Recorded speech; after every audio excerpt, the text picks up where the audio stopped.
да. Зат есім заттық мағынаны білдіреді. Бұл кім? Бұл Сәкен.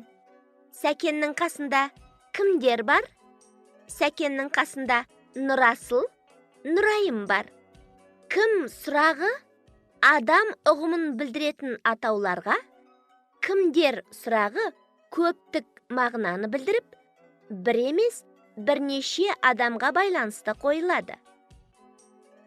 Ал біздің қоршаған ортамыздағы заттарға не деген сұрақ қоямыз? Қалам, үй, кірпіш, кітап, терезе сөздерінің әрқайсысына не деген сұрақ қойылады?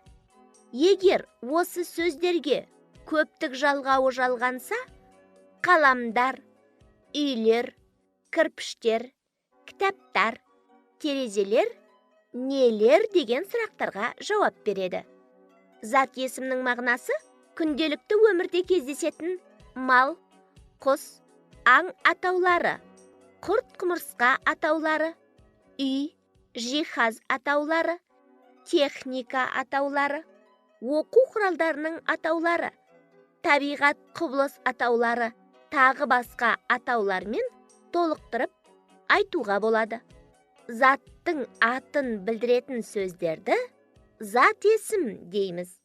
Зат есімдерге кім, не, кімдер, нелер деген сұрақтар қойылады.